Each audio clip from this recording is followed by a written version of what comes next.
Well, the British Royal Navy has been ordered to protect all British-flagged vessels sailing in the Gulf, with a particular focus on the Strait of Hormuz. But does it actually have the strength to do so, and how does it affect the tense relations with Iran on the oil tanker seizure? Our West Asia Bureau Chief Daniele Pagani has the story. While it works to gather support for an all-European maritime coalition to protect civilian ships in the Gulf, London has tasked its frigate HMS Montrose, currently deployed near the Strait of Hormuz, with escorting every single UK-flagged vessel transiting there. The Stena Impero case is an example of this difficulty. The closest British vessel was more than an hour away from the tanker when the Iranian Navy approached, and could not prevent it from being seized. The Royal Navy has struggled to keep up its glorious past. It did not replace almost half of its fleet since the 80s, and counts fewer than 80 ships today. A second military vessel is bound to join the HMS Montrose, but even 2 ships will not be enough. There are at least 15 to 30 British-flagged vessels sailing in the Gulf every day, and 3 or 4 of them cross the Strait of Hormuz.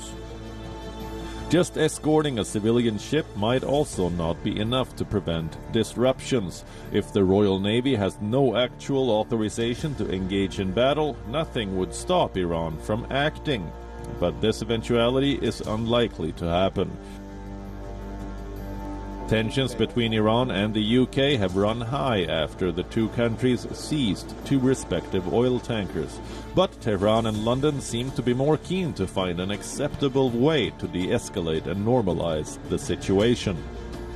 Rather than keep sailing on a collision course, the Swedish government is reportedly mediating between the 2 countries, and Iranian President Hassan Rouhani said on Wednesday, I quote, "If Britain steps away from the wrong actions in Gibraltar, it will receive an appropriate answer from Iran," unquote. Hassan Rouhani, President of the Islamic Republic of Iran. He was hinting at a possible tankers swap. Iran has no interest in getting entangled in a clash with any of the European countries, and more so with the United Kingdom, a signatory to the nuclear deal, which has, time and again, stressed its willingness to preserve and respect the agreement. Even though the United Kingdom's decision does represent a shift from a previously announced policy, it is unlikely to affect negatively its relations with Iran. The Royal Navy is not looking at increasing massively its presence, militarily speaking, off the coast of Iran. As a matter of fact, there will be 1 frigate which will protect UK-flagged ship. And also, when the new frigate will come, it will most likely replace the HMS Montrose, leaving therefore 1 British military vessel at a time off the coasts of Iran. So it seems that London, even though it insists in protecting its very own commercial interest in the Gulf, does not really want to increase tensions with Iran. Daniele Pagani reporting from Jordan for WION, World is One. And Daniele Pagani is now live with us for the latest on this. And Daniele, so what sort of solution can we, expect here? The fact is that this is an important oil route, and it will have to be at eventually quid pro quo, given the fact that not every ship, commercial ship or tanker, can actually be escorted. We have to look at this perspective more, I would have to say, under a propaganda lens. In fact, it is very unlikely that anything is going to happen, anything major is going to happen.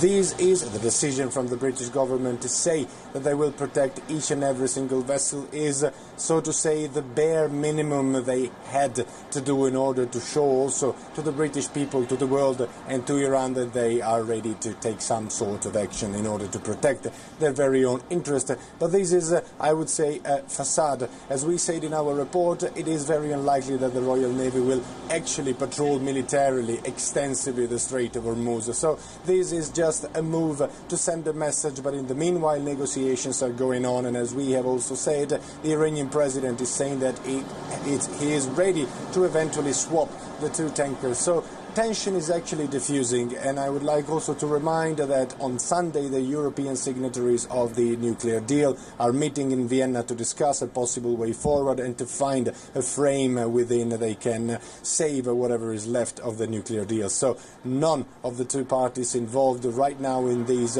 so to say, confrontation is actually interested in taking this tension a step further. All right, that's good news, Daniele. Thanks very much indeed for joining us with the latest on the row over those oil tankers.